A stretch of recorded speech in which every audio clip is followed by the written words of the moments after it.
नमस्कार, स्वागत है आपका इंडिया न्यूज मध्य प्रदेश छत्तीसगढ़ में। आपके साथ हूं मैं राजीव शर्मा, लेकर हाजिर हैं बड़ी बहस, जिसमें बात करेंगे ज्वलंत मुद्दों की, उन मुद्दों की जो ठीक सामने हैं और जिन पर चर्चा लाजमी भी है। मध्य प्रदेश के बुंदेलखंड क्षेत्र में सिंचाई और पेयजल संकट को दूर करने के लिए ऐतिहासिक केन बेतवा लिंक परियोजना का शिलान्यास प्रधानमंत्री मोदी 25 दिसंबर को खजुराहो से करेंगे। परियोजना के लिए 44,608 करोड़ रुपए की राशि स्वीकृत हुई है। इसमें केंद्र सरकार 90% खर्च उठाएगी, बाकी 10% राशि राज्य सरकार वहन करेगी। इससे मध्य प्रदेश और उत्तर प्रदेश दोनों राज्यों में सिंचाई और पेयजल समस्या का स्थायी समाधान मिलेगा। पूर्व प्रधानमंत्री अटल बिहारी वाजपेयी के नदियों को जोड़ने के दृष्टिकोण को साकार करते हुए प्रधानमंत्री मोदी केन बेतवा लिंक परियोजना का शिलान्यास खजुराहो के मेला ग्राउंड से 25 दिसंबर को करेंगे। इस परियोजना को 2 चरणों में 8 साल में पूरा किया जाएगा। प्रथम चरण में मध्य प्रदेश के छतरपुर और पन्ना जिलों में केन नदी पर दौधन बांध का निर्माण किया जाएगा। इसके लिए 3,400 करोड़ रुपए की राशि स्वीकृत हुई है। बांध के लिए भूमि अधिग्रहण का काम 60% पूरा हो गया है। केन बेतवा लिंक परियोजना मध्य प्रदेश के छतरपुर और पन्ना जिले में केन नदी पर बन रही है। इसके तहत पन्ना टाइगर रिजर्व में केन नदी पर 77 मीटर ऊंचाई पर एवं 2.13 किलोमीटर लंबाई का दौधन बांध बनेगा। इसके अलावा 2 टनल भी बनेंगी। यहाँ पर 2,853 मिलियन घन मीटर पानी का भंडारण किया जाएगा। बांध पर टनल अपर लेवल में 1.9 किलोमीटर, लोअर लेवल में 1.1 किलोमीटर की बनेगी। बांध से 221 किलोमीटर लंबी लिंक नहर के द्वारा दोनों राज्यों में सिंचाई और पेयजल की सुविधा मिलेगी। साथ ही केन नदी का अधिशेष जल बेतवा नदी में छोड़ा जाएगा।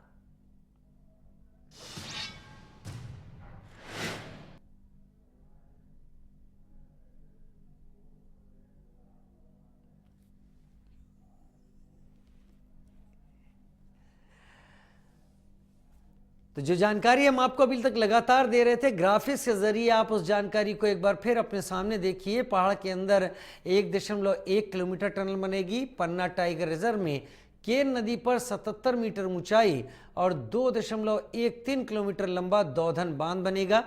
यहाँ पर 2,853 मिलियन घन लीटर पानी का संचयन किया जाएगा। जो अपर लेवल पर टनल है वो 1.9 किलोमीटर की है। 221 किलोमीटर लंबी लिंक नहर बनेगी, जिससे उत्तर प्रदेश और मध्य प्रदेश में लोगों को पेयजल और सिंचाई की सुविधा मिलेगी। बचा हुआ जल बेतवा नदी में छोड़ा जाएगा।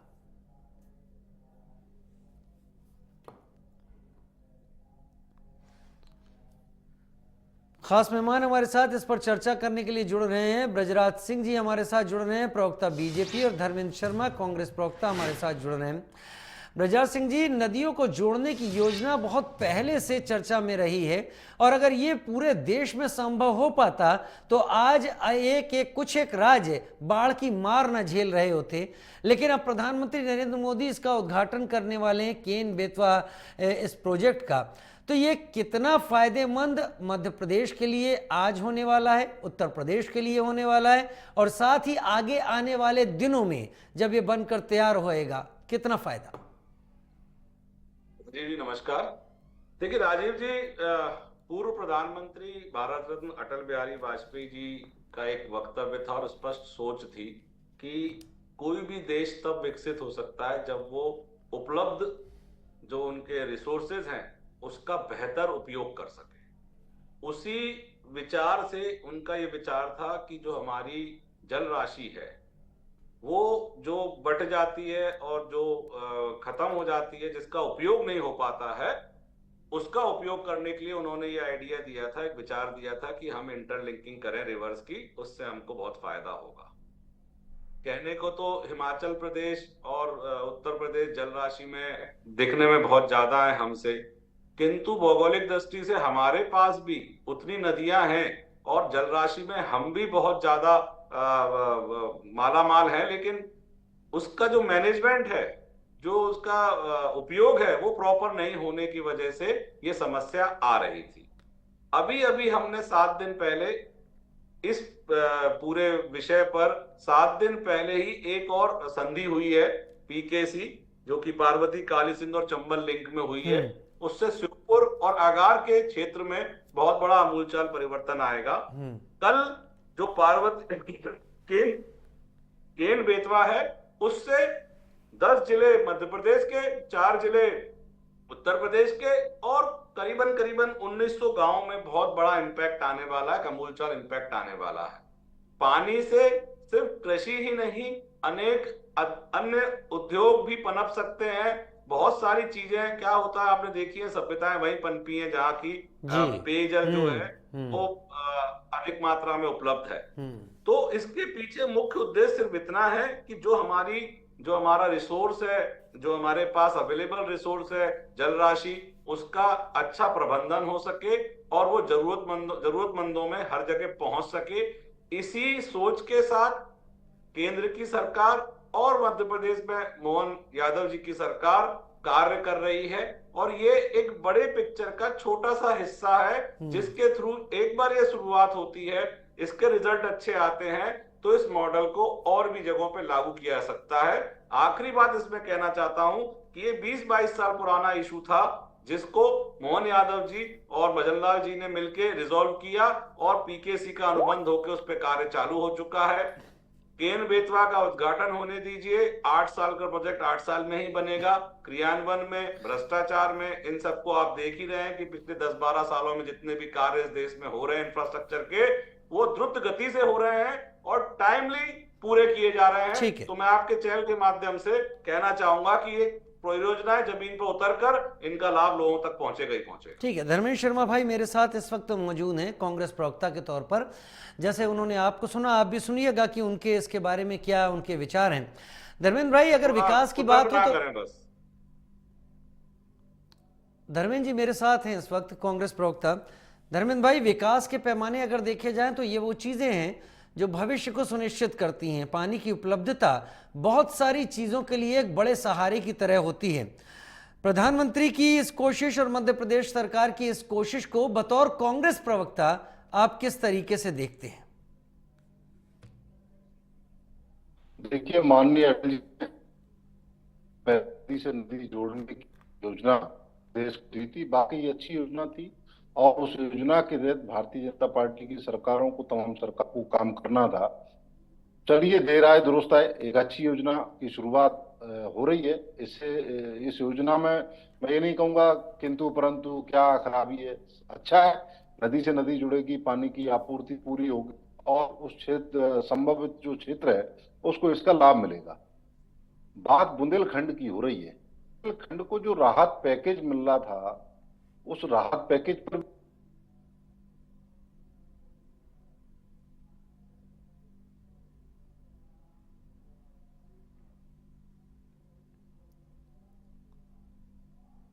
मुझे लगता है धर्मेंद्र जी, शायद आपके आवाज़ के साथ कोई तकनीकी समस्या आ रही है, अगर आप सुन पा रहे हैं, क्योंकि आपकी आवाज़ स्पष्ट रूप से नहीं आ रही। मैं कोशिश करूंगा कि मेरा प्रोडक्शन कंट्रोल रूम एक बार फिर आपके साथ संपर्क साधने की कोशिश करे, लेकिन इस बीच में ब्रजराज जी का एक बार फिर से रुख कर लेता हूं, जब तक मैं धर्मेंद्र जी से जुड़ पाता हूं। ब्रजराज जी, प्रधानमंत्री का कार्यक्रम क्या है, किस तरीके से कल ये सब खजुराहो में होने वाला है? क्योंकि जनता वाकई हाथों हाथ लेने वाली है अगर ये योजना परवान चढ़ती है तो, जैसी तैयारी की गई है। राजीव जी, आप चिंता ना, मतलब मैं ये कहना चाहता हूं कि जनता हाथों हाथ ही लेगी। देखिए, क्रियान्वयन में, किसी भी स्कीम के क्रियान्वयन में तो कांग्रेस बड़े बड़े नेता हमारी पार्टी की सरकारों के पीठ थपथपाते हैं, पी चिदम्बरम जी स्पष्ट बोलते हैं कि जो हम स्कीम लाते हैं, डायरेक्ट बैंक ट्रांसफर एक बहुत गेम चेंजर है। जिस तरह की स्कीम्स हम लोग जमीन पर ले जाके उनको एग्जीक्यूट कराते हैं, तो आप निश्चित रहिए राजीव जी कि ये बांध परियोजना बनेगी, बन के इसका लाभ अंतिम पायदान तक पहुंचेगा। यही हमारी सरकारों का मोटो होता है, ध्येय होता है। ये बुंदेलखंड की समृद्धि और विकास का प्रारंभ होगा। पास्ट की बातें हैं, कमियां होती हैं, चीजें नहीं हो पाई, लेकिन क्या होता है, कोई बेस खड़ा होता है। 2003 में जो मध्य प्रदेश हमको मिला था, नेटवर्क इशू था, मैं बोल नहीं पाया। अब आप बोले, आप कंप्लीट करें, मैं धर्मेंद्र जी का रुख कर लूंगा इसके बाद, आप पहले बोल दें। तो मेरा ये कहना था कि बुंदेलखंड की समृद्धि और विकास का ये प्रारंभ है। पास्ट में जो भी हुआ उसमें ना जाएं कि ये पैकेज वो पैकेज। हाँ, जो 2003 में मध्य प्रदेश हमको मिला था, वो एक मध्य प्रदेश और आज की मध्य प्रदेश में एक बेस बन चुका है। डॉक्टर मोहन यादव की सरकार मध्य प्रदेश को नंबर 5 की अर्थव्यवस्था बनाने के लिए कार्यरत है, और ये सारी चीजें उसी बड़े उसका हिस्सा है जिसमें सबका विकास होके रहेगा, और हो रहा है, प्रयास जारी है। रिजल्ट आपको देखिएगा अगले 2-3 सालों में ही दिखने शुरू हो जाएगा। मैं भी उम्मीद यही करूंगा, क्योंकि बुंदेलखंड इलाका उसके बारे में जानते हैं, वहां पर क्या स्थिति हो जाती है, खासतौर पर गर्मी के दिनों में। अगर इस तरीके की कोई योजना जमीन पर उतरती है और लोगों के सूखे गले तक पानी पहुंचता है, लोगों की फसलों तक पानी पहुंचता है, तो वो आगे जो चेहरे पर खुशी आएगी वो इस लगने वाली धनराशि से कहीं ज्यादा कीमती होगी, और वही आना सबसे ज्यादा जरूरी है। मैं धर्मेंद्र जी का अब रुख कर लेता हूं, मेरे साथ जुड़ गए हैं जैसा मुझे जानकारी मिल रही है। धर्मेंद्र जी, आप अपनी बात पूरी करें, पिछली बार तकनीकी कारणों से बात नहीं सुन पाए थे आपकी। मैंने कहा ये राजीव जी, ये योजना अच्छी है, आप नदी से नदी को जोड़िए, पूरे देश में जोड़िए, अच्छी बात है। अच्छा काम अगर कोई भी सरकार करेगी तो हम उसकी तारीफ करेंगे, लेकिन जो इनकी सरकार के द्वारा लगातार जनता को ठगने का काम किया जा रहा है, उस पर भारतीय जनता पार्टी के नेता और भारतीय जनता पार्टी के प्रवक्ता बात क्यों नहीं करते। आज बुंदेलखंड रोजगार के लिए तड़प रहा है, और जो बुंदेलखंड को एक राहत पैकेज कांग्रेस की सरकार ने दिया था, उसमें किस कदर से भ्रष्टाचार हुआ है और वहां पर किस कदर से पलायन हो रहा है। राजीव जी, आपको बहुत अच्छे से पता है कि बुंदेलखंड की सबसे बड़ी समस्या पलायन है, और उसको लेकर भारतीय जनता पार्टी की, चाहे मध्य प्रदेश की सरकार हो, चाहे बुंदेलखंड का जो हिस्सा उत्तर प्रदेश में आता हो वहां की सरकार हो, या केंद्र की सरकार हो, कोई कदम उठाती हुई हमको नहीं दिखाई देती। और आपको ही पता है, पिछले कई सालों से रोजगार के लिए तो इन लोगों ने कुछ करा ही नहीं है। आप देखिए, केंद्र में चाहे एसएससी हो, उसमें काफी समय से भर्ती परीक्षा नहीं निकली। आज आप देखिए, मध्य प्रदेश में पिछले 5 से 6 साल से एसआई की भर्ती परीक्षा नहीं निकली। तमाम सारी ऐसी परीक्षाएं जो नहीं हुई है, छात्र बेरोजगार हैं, महंगाई से जनता परेशान है। आपने एक अच्छा काम किया नदी से नदी जोड़ने का, लेकिन वो करने में भी आपकी सरकार को 11 साल लग गए। नरेंद्र मोदी जी पिछले 11 साल से भारत के प्रधानमंत्री हैं, और पिछले 20 साल से मध्य प्रदेश में इनकी सरकार है। लेकिन चलो ठीक है, आप देर आए दुरुस्त आए, आप उस योजना को लागू कर रहे हैं, वो स्वागत योग्य है, हम उसका स्वागत करते हैं। लेकिन आप ये बताइए, बुंदेलखंड के युवाओं के लिए रोजगार का क्या हुआ, और जो राहत पैकेज धर्मेंद्र जी, बुंदेलखंड के लोगों को मिला था, धर्मेंद्र जी, आप बड़ी पार्टी के प्रवक्ता हैं, मुझे लगता है कि मुझे आपको कुछ कहना नहीं चाहिए, और कहूंगा भी नहीं, क्योंकि आपका अपना तर्क है यहाँ पर। लेकिन क्या इस तरीके की जो नदी परियोजनाएं बनती हैं, पूरी दुनिया में जहां से बड़ी नदी बहती है उसके किनारे बड़े बड़े शहर बस गए, विकास हुआ, उस शहरों में रोजगार आया, क्या ये लिंक परियोजना के बाद आपको लगता नहीं है कि एक बड़ा रोजगार मिलना शुरू होगा इसी इलाके के उन युवाओं को? क्योंकि जो श्रम होगा, जो यहाँ पर मैनेजमेंट होगा, वो इसी इलाके के युवाओं से ही पूरा किया जाएगा। जब होगा तब मिलेगा ना राजीव जी।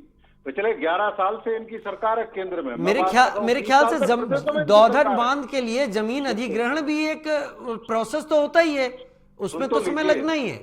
राजीव जी, आप बहुत वरिष्ठ हैं, आपको भी पता है इस प्रक्रिया में कितना टाइम लगता है।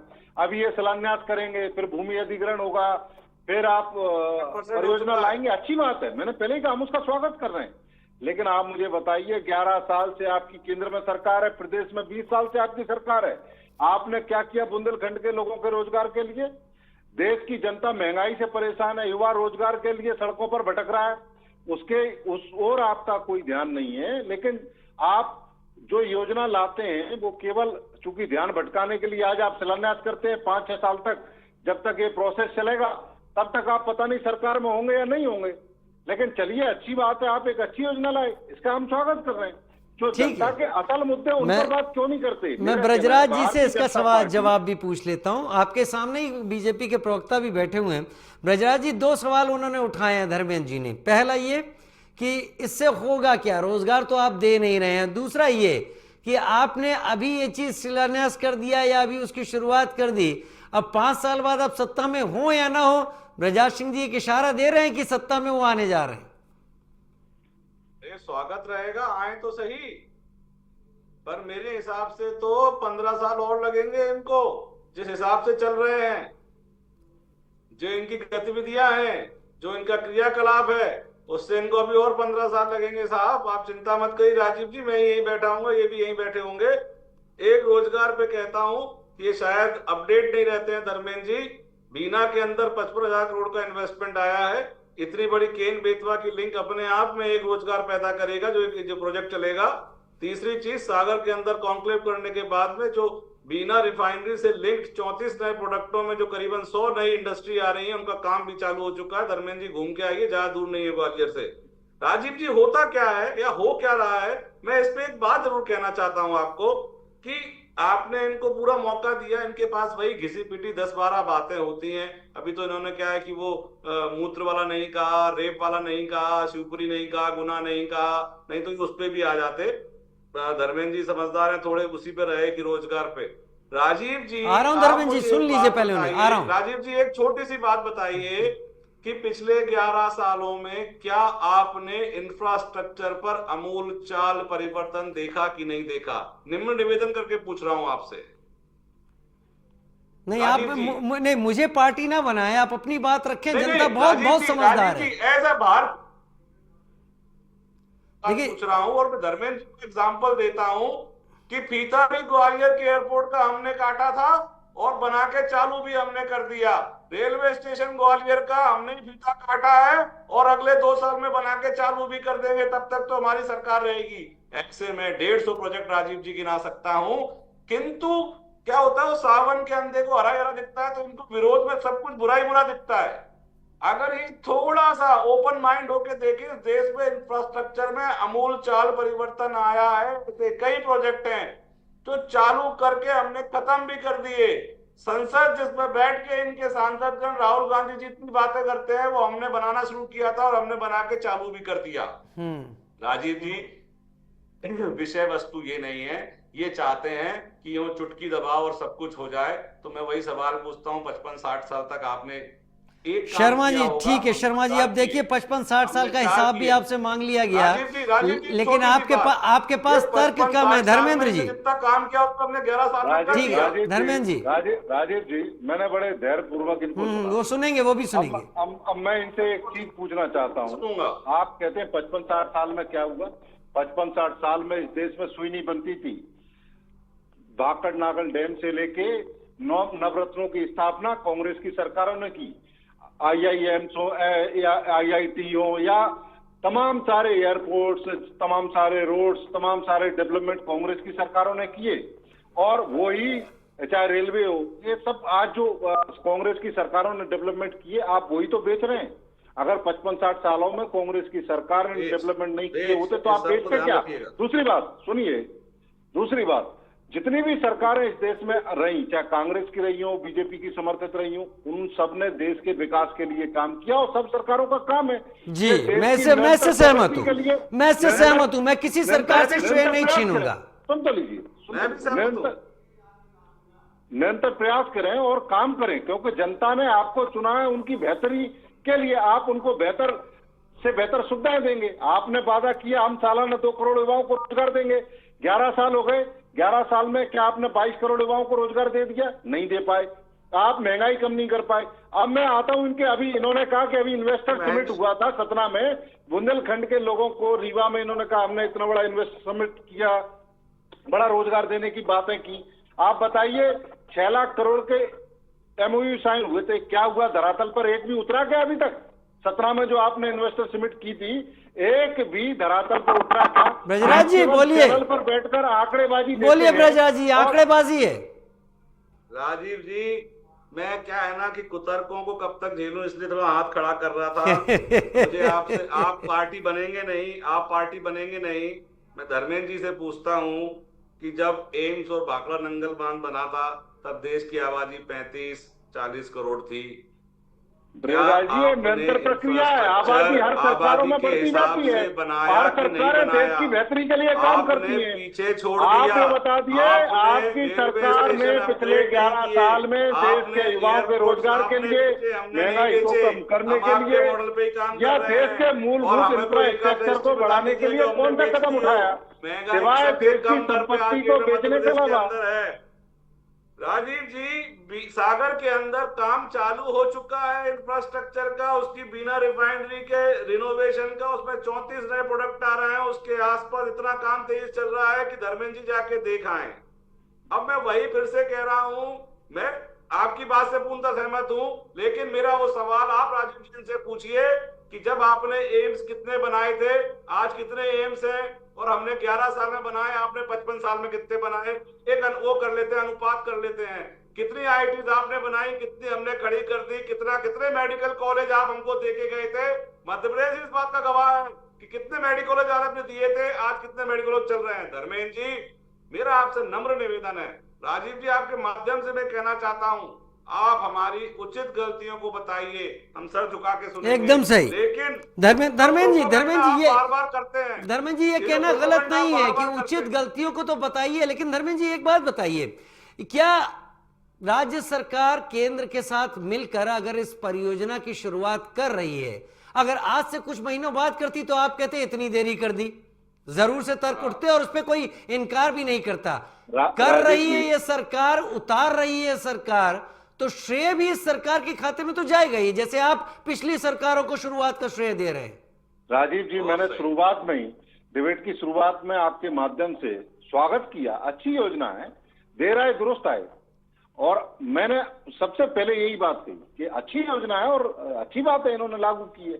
लेकिन आप मुझे बता दीजिए हुजूर, 11 साल से उत्तराखंड का जो युवा बेरोजगार घूम रहा है, उसके रोजगार के लिए आपकी केंद्र में बैठी मोदी जी की सरकार ने 11 साल में क्या किया? मध्य प्रदेश में जो आपकी 20 सालों से सरकार बैठी है, उसने युवाओं के रोजगार के लिए क्या किया? लगातार जो महंगाई सुरसा की तरह बढ़ती जा रही है, जिस महंगाई से प्रत्येक परिवार इस समय प्रताड़ित हो रहा है, उस महंगाई को धर्मेंद्र जी आप ओवरऑल में देख रहे हैं। मैं बात कर रहा था केन बेतवा लिंक परियोजना जो मध्य प्रदेश का, वाकई अगर 8 साल बाद ये जमीन पर उतरती है तो उन्हीं चेहरों पर मुस्कान आप भी देखेंगे और ब्रजराज जी भी देखेंगे और हम भी देखेंगे। ब्रजराज जी फाइनल कमेंट के साथ, कल प्रधानमंत्री अगर कल इसकी शिलान्यास की जो बात करने जा रहे हैं खजुराहो से, वहां पर क्या ऐसा खास होने वाला है जो मध्य प्रदेश को एक नए युग में पहुंचा देगा? ये भी दरभंगा में जिस प्रकार से इन्होंने एम्स हॉस्पिटल खोला है, उसी मैंने सवाल ब्रजराज जी से पूछा है। थोड़ी देर धर्मेंद्र शर्मा जी, ब्रजराज जी। नहीं, मेरा भी एक सवाल। हाँ ठीक, नहीं एक मिनट आता हूं ब्रजराज जी। बुंदेलखंड की समृद्धि और विकास का नया चैप्टर कल वहां से प्रारंभ होने वाला है। जन जन में अति उत्साह है, जनता बहुत बड़ी संख्या में कल प्रधानमंत्री जी को ये ऐतिहासिक कार्य करते हुए देखेगी। और राजीव जी, मैं विश्वास दिलाता हूं आपको, आपके मुख से बड़ी अच्छी बात निकली कि 8 साल 10 साल बाद जब इस परियोजना से लोगों के चेहरे पे मुस्कान आएगी तो बहुत आनंद की प्राप्ति होगी। धर्मेंद्र जी भी यही है, मैं भी यही हूँ, राजीव जी आप भी देखिएगा, हम जो कार्य लेते हैं उसे करके दिखाते हैं, यही भारतीय जनता पार्टी की सरकार है। Dharmendra ji final comment. देखिए, ये केवल और केवल आंकड़ेबाजी करते हैं, इसके अलावा कुछ नहीं, जुमलेबाजी करना है। कल तो जमीन पर उतर रही है ना चीज, मुझे बता दीजिए, वो भी जुमलेबाजी होगी। जब ये 5 साल जमीन पर उतरेगी तब आप देखेंगे कि कितना करोड़ का इसमें भ्रष्टाचार हो चुका। ऐसी कई सारी योजनाएं हैं भारतीय जनता पार्टी की मध्य प्रदेश में, जिनका प्रोजेक्ट 100 करोड़ का था, वो बढ़ते बढ़ते 5 से 10 सालों में 1-2 उदाहरण दीजिए, ऊपर हो गया। तो ये भ्रष्टाचार की भेंट ना चढ़ जाए। मैं तो यही प्रार्थना करता हूँ कि भारतीय जनता पार्टी के नेता, अच्छी बात है योजना ला रहे हैं, बस भ्रष्टाचार में कितने लोगों ने महारत हासिल कर रखी है। अभी आपने देखा एक गाड़ी में किस प्रकार से सोना और नोट निकला है, आपने देखा एक छोटे से कर्मचारी की कार में किस प्रकार से सोना निकला है। चलिए मुझे लगता है कि मैं इस मुद्दे को वहीं ले आता हूं जहां पर जाना चाहिए था। केन बेतवा लिंक परियोजना ये वाकई मध्य प्रदेश के लिए जीवनदायिनी भी होगी, बुंदेलखंड के लिए नए भविष्य की राह भी बना देगी। ये जमीन पर उतरेगी तो यकीनन मध्य प्रदेश भी खुशहाल होगा और बुंदेलखंड का वो हिस्सा जो उत्तर प्रदेश में है वहां भी खुशहाली जरूर छाएगी। ऐसी योजनाएं सरकार कोई भी हो आती रहनी चाहिए, यही हमारी प्रार्थना रहेगी। बहुत धन्यवाद। ब्रजराज भाई आप जुड़े, धर्मेंद्र भाई आप जुड़े हमारे साथ इस चर्चा में। फिलहाल